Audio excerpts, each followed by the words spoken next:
Good morning and a very warm welcome to everyone. We are very excited to be kicking off this webinar series today and to be providing an introduction to the local and subnational government roadmap to the post-2020 Global Biodiversity Framework. My name is Timothy Blatch and I'm with ICLEI Africa and ICLEI Cities Biodiversity Centre, and I will be facilitating the webinar today.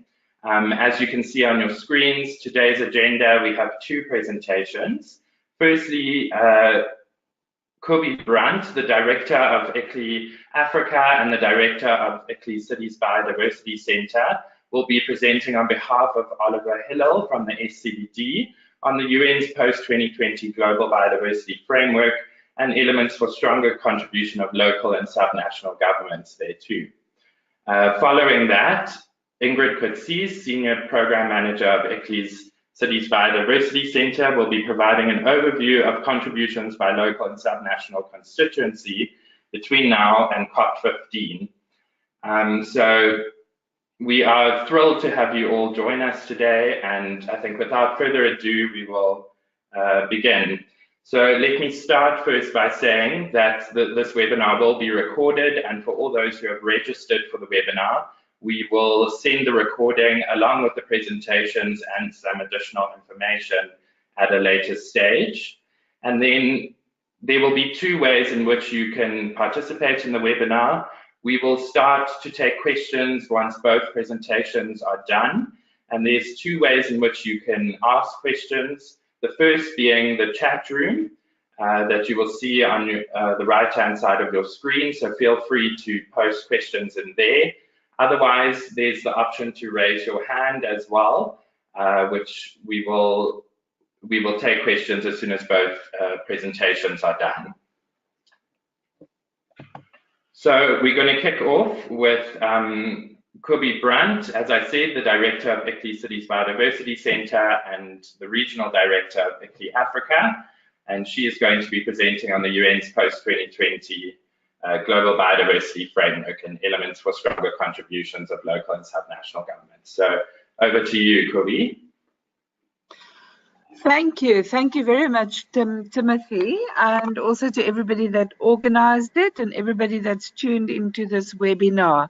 We are aware that we deliberately organized it so that there's also the same webinar presented later in the day, in about 12 or less, for just to accommodate everybody around the world to listen in. And I just want to say that we are doing these webinars in partnership with a range of partners, and in this instance we are partnering definitely very closely with the Secretariat of the Convention on Biological Diversity as a first webinar to explain to you why these webinars, where do we fit in as a local and subnational government constituency into these webinars, and what is the Secretariat of the CBD and why is 2020 so important. So that's going to be my job, but I'm doing it not in my own capacity. I'm doing it on behalf of a close colleague and friend of ours, Mr. Oliver Hillel, who many of you know as the focal point within the Convention Secretariat for local and subnational governments. So Oliver is very much asleep in Montreal at the moment. I think it's about 2 o'clock his time, and he's asked me to stand in for him. However, you will, as participants of this webinar, have access to the webinar that is also taking place later in the day, in which Oliver will actually present his own slides as well. So I trust that you will look at those slides as well, and I'll try and do my best to do his slides justice. So thanks, Timothy. I think we can move to the next one. So right, so just for those who are on the line and who do not know what the convention is, it's the Convention on Biological Diversity is one of the 3 Rio conventions, so-called Rio conventions, that came out of the Rio Earth talks in 1992, when the world got together and decided that they needed to live, people needed to live more harmony with nature and the world within the planet Earth, basically. And the idea of major conventions, the CBD is the one that convenes our human relationship with nature and biodiversity, which in the simplest terms can be described as the web of life which underpins all life on Earth, and the UNCCD. And that one, together with the other two, are known as the Rio Convention. After that, the United Nations, there's the process which was not so long ago, still sort of under sort of convened convention, but it's now moved to the SDG or Sustainable Development Goals process governed under UNESCO, UNDESA of the United Nations. So, Convention on Biodiversity, they together in 2011, Goya, at one of COPs, COP 11, they actually came up with the world came up with an agreement that there would be a decade for biodiversity, declared decade from 2011 to 2020, and that 2020 is now creeping up on us. We have 2 years, or well, just over a year and a half really, to get to the end of that decade. And what made that decade specifically meaningful was that it was a decade that called on the mainstreaming of biodiversity into all aspects of business of the United Nations, meaning into all the other conventions and treaties and protocols and programs and departments of the United Nations that exists. So the parties or the states, the nation states of the world really bought into and put their weight behind the Convention on Biological Diversity for the last 9 years, 8.5 years. And it's now time to take stock, and it's now time to look at what goes beyond 2020.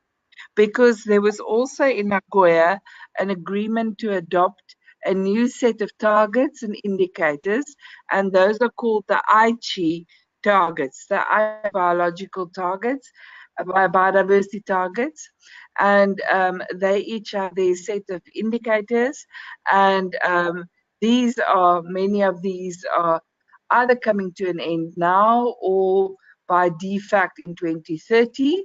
So it is now the moment when we gather in China for the next COP, for COP 15, which will take place towards 2020, to come up with a new set of indicators or a new process or a new framework agreement that will determine how we as human beings, basically all of us, engage with nature.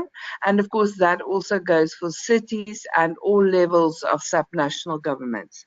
And Ingrid will tell you later what we are proposing as ICLEI from our side as a contribution towards helping gather a strong voice on behalf of and with all subnational and local governments and their agencies and their partners. So I just want to stress that these webinars are also open to organizations who are not from local or subnational governments, but who are with us, who are in it with us, who work closely with us, align yourselves with us, partner with us, and even support us. So nation states or parties to the convention are also most welcome to join these regular webinars, which will carry on to take place roughly once a month until we reach our milestone in 2020, so that we can go collectively with a very, very strong voice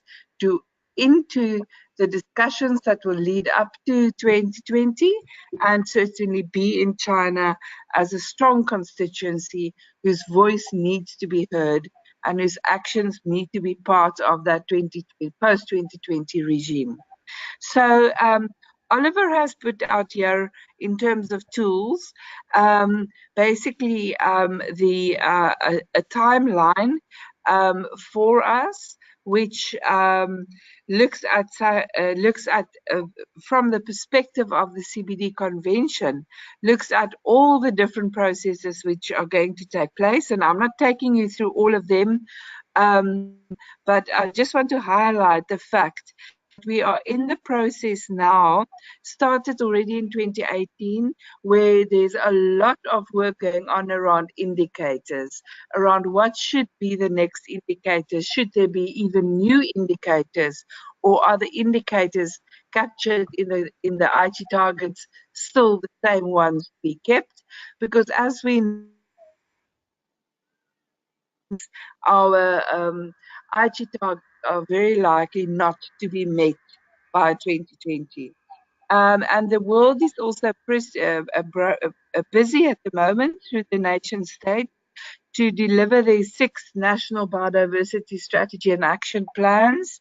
And those strategy and action plans will greatly inform the process and the voice that goes into the process, the statements and the priority processes for 2020. 2019 is a very important year of reflection, review, talking with each other, meeting through regional consultations. The CBD at the moment is organizing regional consultations in all parts of the world. There were already very successful ones held, for instance, in I think in Japan it was, and in for Eastern Asia and in Europe. And there will be many more taking place in all corners of the world. There will be global consultations with stakeholders, sectoral stakeholders as well. And in 2020, a global biodiversity report, the next GBO, or Global Biodiversity, as they are called, GBO 5, will be produced, which is basically a check-in or a state of the world, the state of biodiversity in the world. And this is basically which will all collectively inform a first draft of the new agreement, which will be discussed in depth at Substa 2024, which is the formal preparatory process which happens annually, technical preparatory process which happens annually every year, but at least also 6 months before the next COP. So we have 2 Substas coming up, Substa 23, which is set for later this year, around August, September, and then Substa 24, where the GBO 5 will, and the first draft will be out unpublished. So both these 2 Substas are, of course, very high on our radar. And I want to make one last point before we go to the next slide, Paul, Tim, and that is that it is very clear that in each single one of these processes, our cities and our subnational governments at all levels are actually really key players, and we are trying to facilitate the process here. You can see more details. We're trying to facilitate the process here that can really take us through and allow us to be actively engaged in all these important United Nations processes. This one I'm going to skip. It is just more details, and it is from the United Nations. You can see how busy they are going to be. We're going to be not as busy as that because it's their process mainly, but we will, at certain points and to the capacity and extent that we as a subnational constituency can and have the will to, we will engage in these processes. But specifically the two substas will be highlights for us. There will be others too, like the IUCN World Congress in 2020 and other such processes, but we won't participate in all of them. You can go to the next slide. Thanks, Tim. Right, so in terms of mainstreaming in the convention, this is something that is quite unique in the United Nations. They really recognize mainstreaming as a very key tool and methodology almost to use in strategizing around biodiversity. So more like, I think, any other convention, they are focused on mainstreaming into different sectors. And we've seen it at their last two COPs where we were present with our summits, and Ingrid will tell you more about that, that they've mainstreamed already. The themes of those COPs were mainstreaming into a number of I think 11 different categories, including agriculture, fisheries, aquaculture, forestry and tourism, energy and mining, infrastructure, manufacturing and processing, and health. And they're also working very closely into mainstreaming and getting further access towards financial support through working with the financial institutions, including the insurance companies and the multilateral development banks and other stakeholders. They also link to the UN system of environmental and economic accounting, and local and subnational governments they regard as natural mainstreamers. And just a word on that.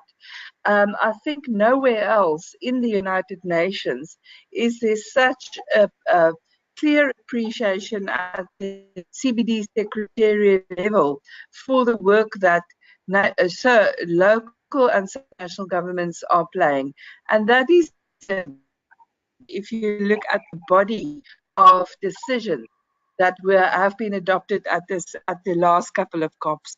And Ingrid is going to go into that a little bit more for you. But in terms of the CBD Informal Advisory Group on Mainstreaming, that is a unique group that is being set up at the moment. And we're really hoping that there will be local and subnational representatives serving on that group. And hopefully by the next webinar, we will have that news confirmed.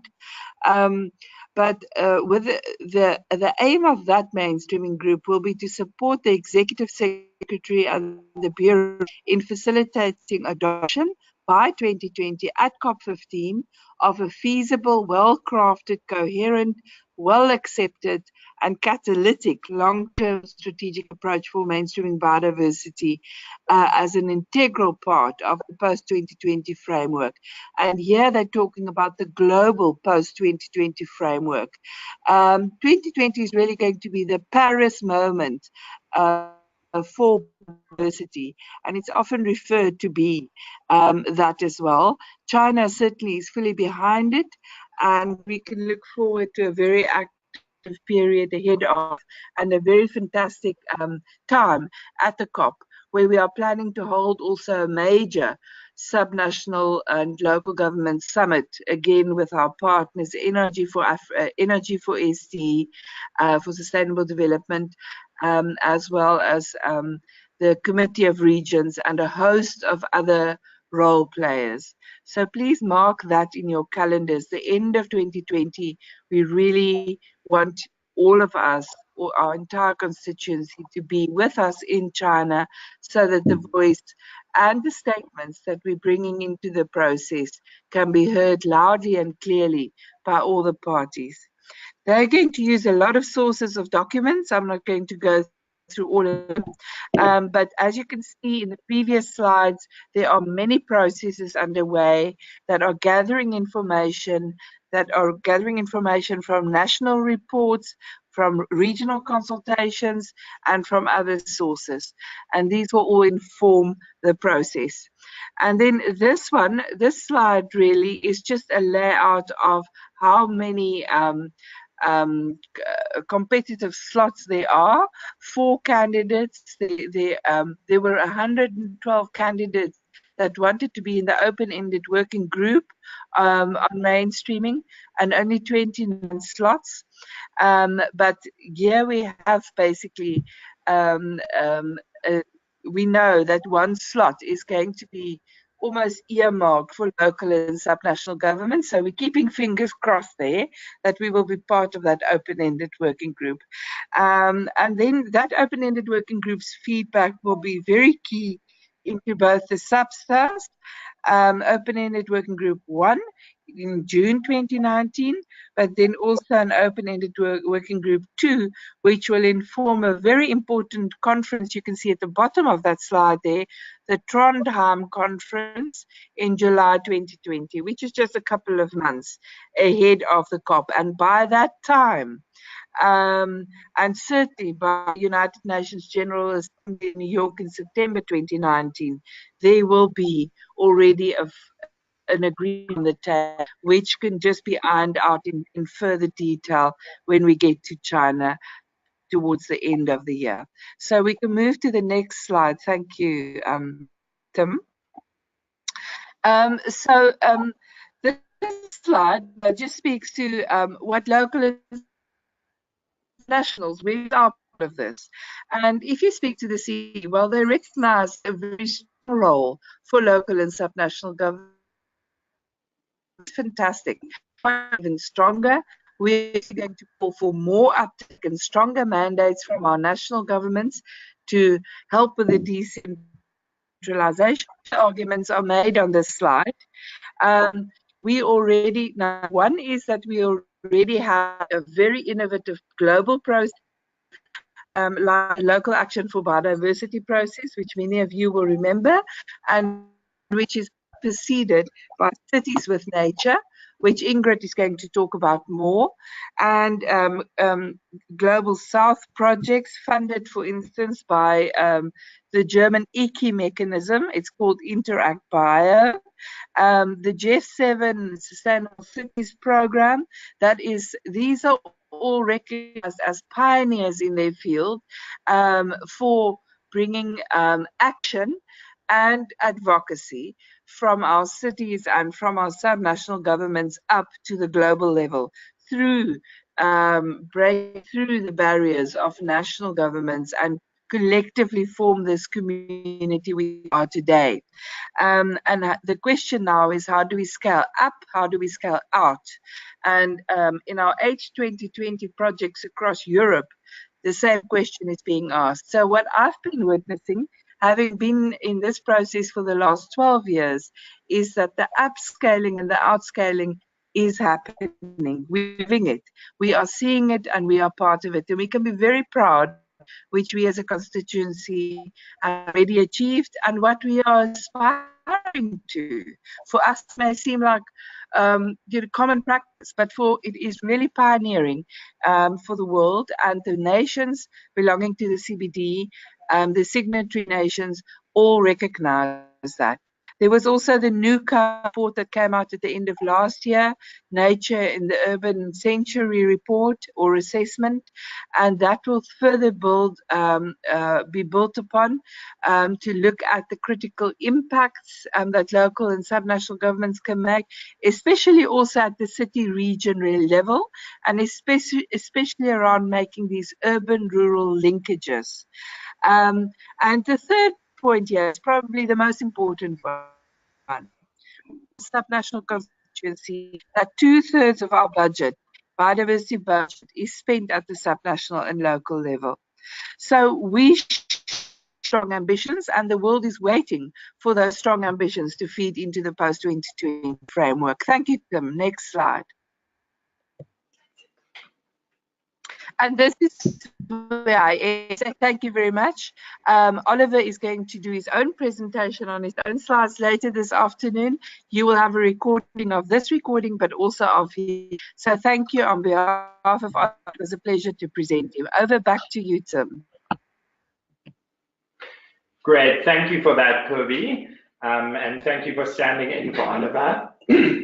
Sorry, we just want to apologize for there might have been a delay or a slight connection issue at certain parts in the presentation. But without further ado, I'm going to hand over to Ingrid Kutsia, who is the Senior Program Manager of ICLEI Cities Biodiversity Centre, to take us through an overview of ICLEI and the CBC, as well as what ICLEI and partners are going to be doing to contribute to the process that Purvi has already laid out. So thanks, Ingrid, over to you.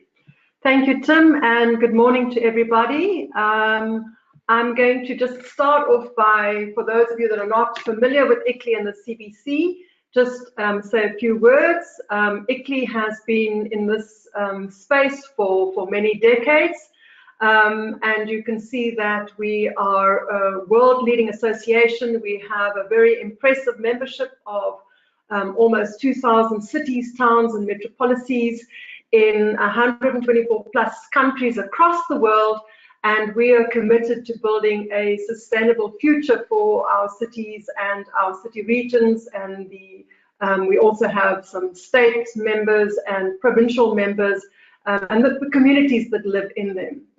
So very briefly, what do we do to promote urban sustainability? First of all, we have 5 pathways, of which I'm very happy to say nature-based development is one of the key pathways that we as an organization focus on, and you can see the other 5 listed there. But something that a lot of people don't realize is that ICLEI has a very important global advocacy role, as we are the voice of local and subnational governments. And we have this role and the status within the UN family, and we represent our constituency of local and subnational governments at the UNFCCC, the CPD, and the UNCCD. And we are the only local government network that is accredited as an observer, a part of the local major groups for the 3 Rio Conventions. So the CBC is a global program. It's based in South Africa, and we have a dedicated team of very passionate, very well qualified specialists and experts in the field of biodiversity and urban development. And we have a wide range of services and tools that we provide. One of them, you'll see on your slide, the top right-hand corner there, is the guideline that Oliver referred to in his presentation on vertical and horizontal integration within the context of the CBD. And we work not just in Africa, but all over the world. The Interact Bio project that Oliver, for example, referred to in his presentation is a project that is being implemented on biodiversity mainstreaming and vertical integration in 3 different continents. And the countries are India, Tanzania, and Brazil.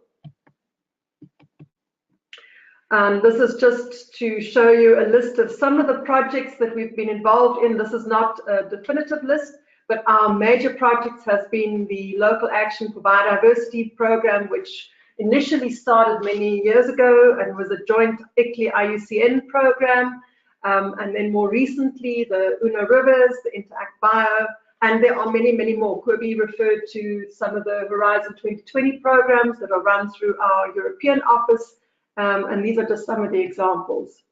So to come back to our global advocacy role, what we as an organization, networking organization, does is to seek to build the international policy environment that will strengthen local and subnational governments' contributions and role in these major multilateral environmental agreements, so that these all levels of subnational governments are appropriately recognized and resourced to make their rightful contribution. We also have special consultative status at the Economic and Social Council, and through our role as organizing partner of the local authorities major group, we have contributed in various of the initiatives taken at the global level since the adoption of Agenda 21. And then just lastly to mention that we monitor on a very close and direct level what are the outcomes of the various Rio conventions that could be mentioned in Oliver's presentation. Something else that ICLEI has done for the past decade or so is to organize summits that coincide with the CBD COPs since 2008. And these COPs, or these summits, which are held as official parallel events to the COPs, unite all levels of subnational governments from all over the world and provide a platform to engage with the CBD partners and various other agencies in the margins of the COP, and then to make their collective actions known towards the global CBD objectives and targets. And as a result of this intervention from 2007-2008, we've had a range of decisions being influenced to strengthen the role of local and subnational governments. And this and the next slide is just an overview to show you the progression of decisions, starting with COP9. And every year, well, not every year, every time there is a summit, we also come out with a declaration or a communique, which is submitted and presented at the COP plenary and then accepted and adopted. And you will see there, I'll run through the next slide also, that every year there's also been COP decisions that speak to the role of local and subnational governments. And at last year's COP in Egypt, we had an unprecedented number of decisions reflecting to a lesser or greater degree what role local and subnational governments can do. And one of the most important one was the decision in relation to mainstreaming of biodiversity, which was referred to also in Oliver's presentation. So this is just a slide to unpack the roadmap that we as a collective for the local and subnational government constituency have devised, and taking it from COP14 right up into COP15 in 2020, which is going to be held in China. What we've done is to show, is to sort of gather together all the UN-related, the CBD-related meetings and interventions, like the regional consultations, the SAPSTers, the thematic consultations, the IPBES, and those are the ones that are represented in the sort of light mauve color. And then the greener ones are the events and initiatives being taken at the local and subnational government. For example, you'll see there these webinar series, also the Resilient Cities, which is an ICLEI initiative. There's the IUCN World Congress, and there's a few others. The slide is not comprehensive. Obviously, for the purposes of this presentation, we have not been able to put in every detail, and that detail you will find on the timeline in our website. And then just very briefly, the main elements of specifically ICLEI's strategy with regard to contributing to the action agenda that the CBD announced recently on their website, as well as the post-2020 global biodiversity process, is to, as could be mentioned, is to consolidate the local and subnational government constituencies' position, to provide and to communicate regular updates on what's happening at the global and international level, and also with our partners such as NRG for SD, the Goals Group, Committee of Regions, and various other agencies that support and work with us. We are going to be developing a position paper specifically on local and subnational governments' positions and ambitions.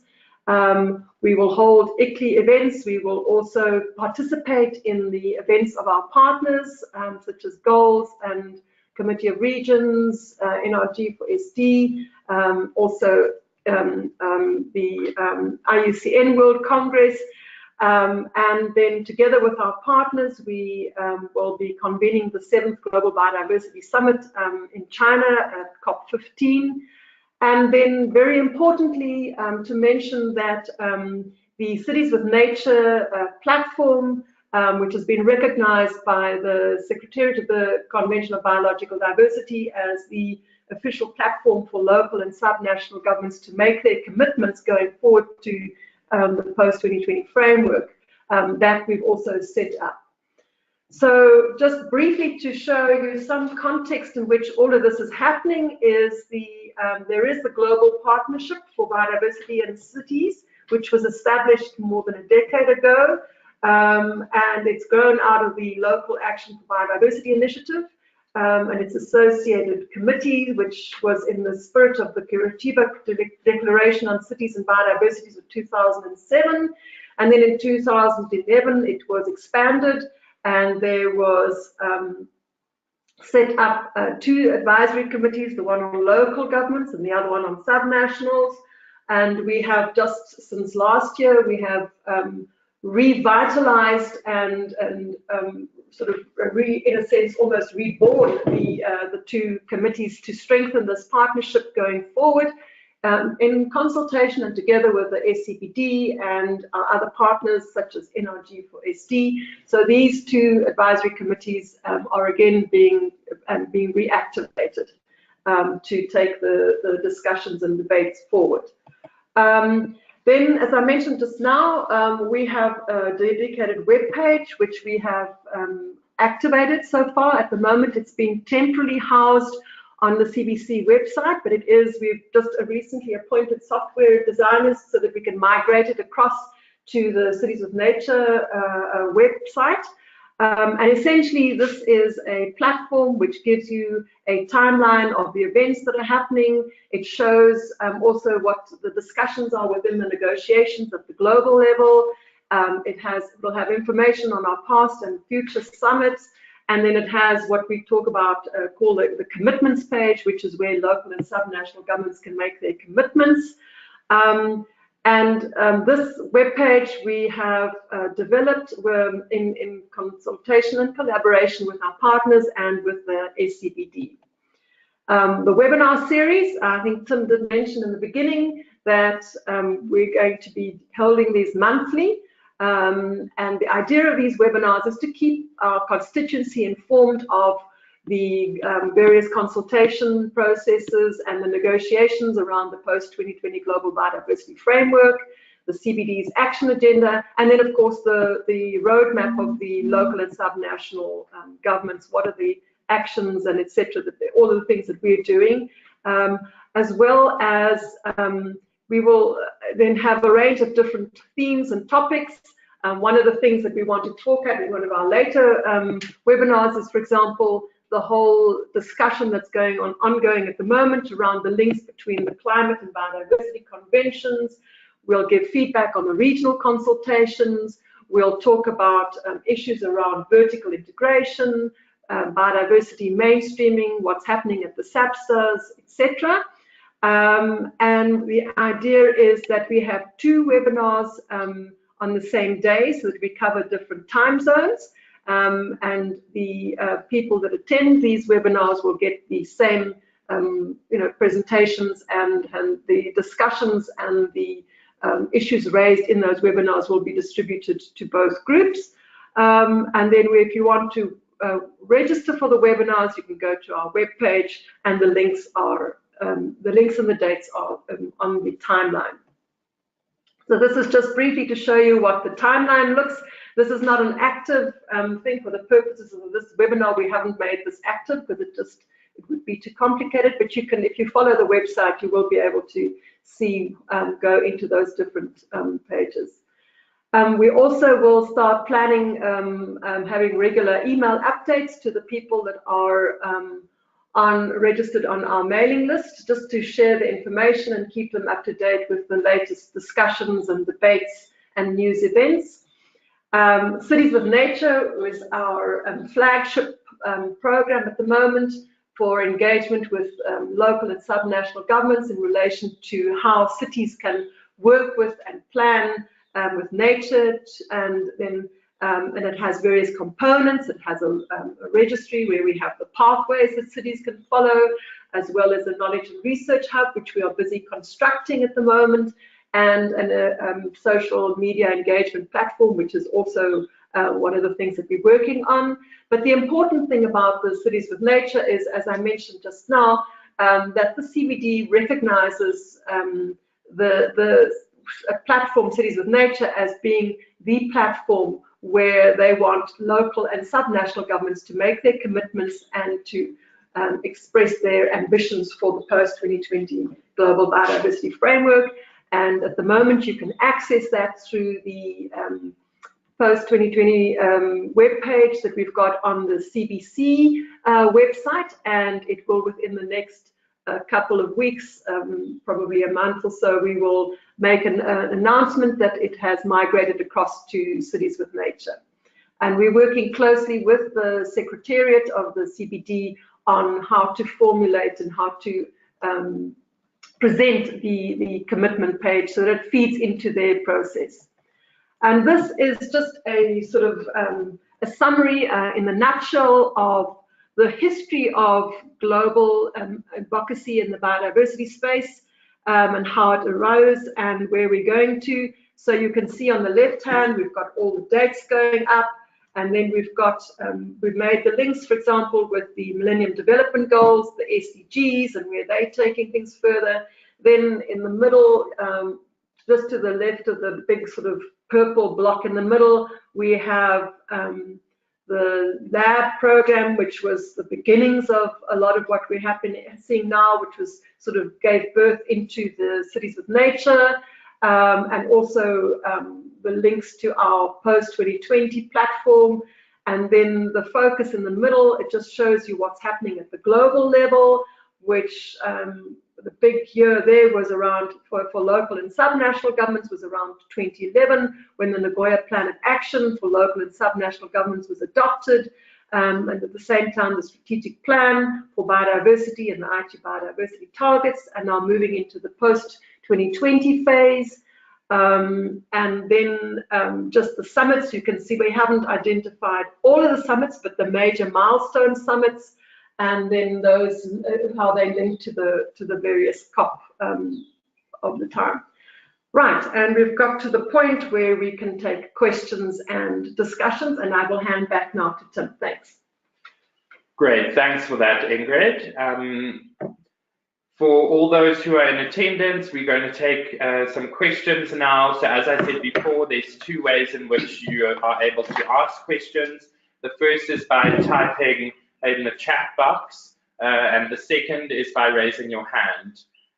So I don't know at this point if there are any questions. I'm going to hand over to my colleague Ryan Fisher, and he will facilitate the Q&A with support from Julia in our board secretariat. So yeah, we will be taking questions at this time. Good morning, everyone.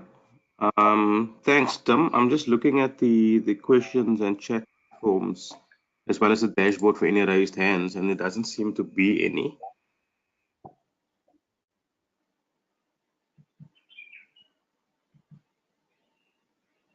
Maybe we should just give it a few seconds. Yeah.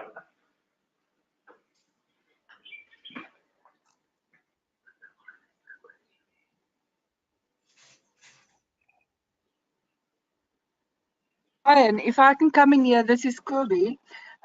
If there are no questions at this point, that's perfectly fine.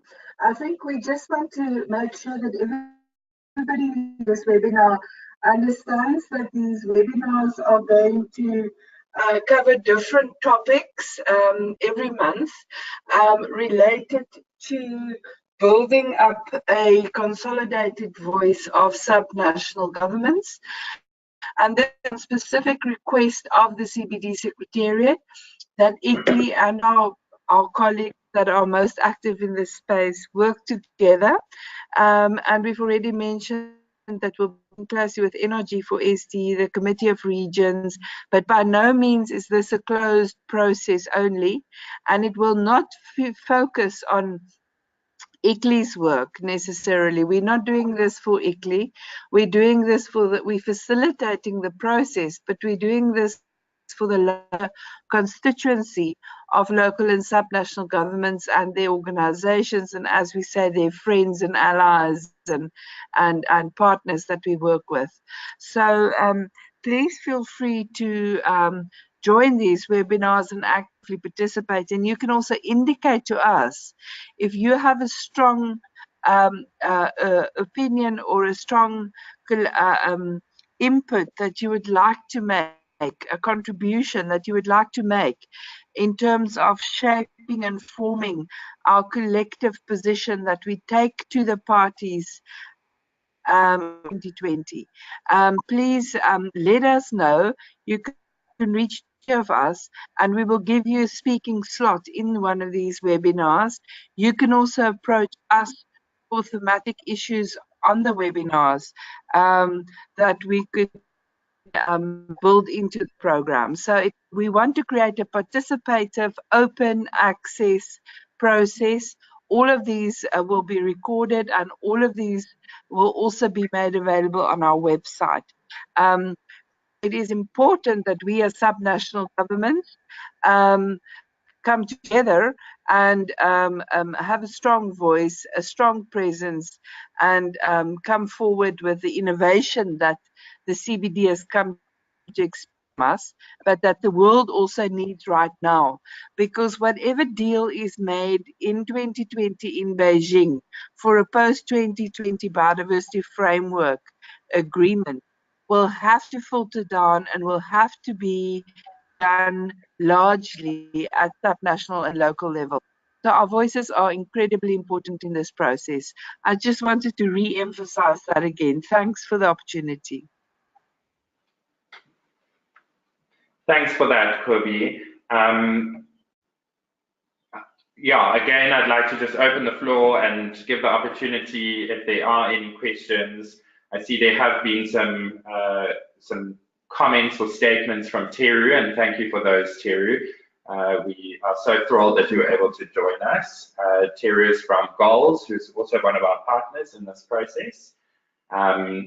And yes, we agree, email news will be very useful and needed. So thank you for joining us, Teru. I think we can give it another minute or so, and then if there are no questions at this time, then we can close the webinar for now.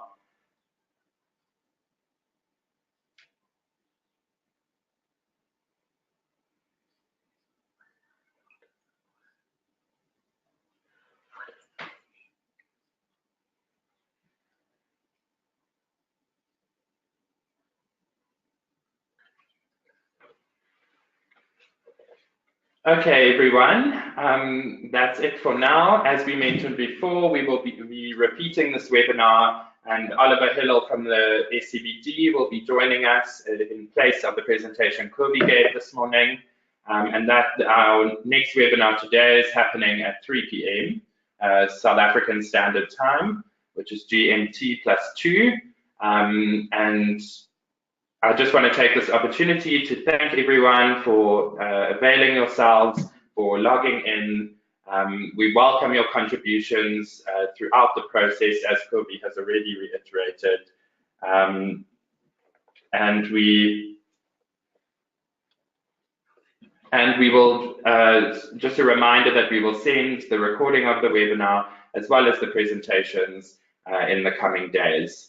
So at this point, we just want to thank you and hope that you will join us for our next webinar in May. So have a good day, everyone, and thank you for joining.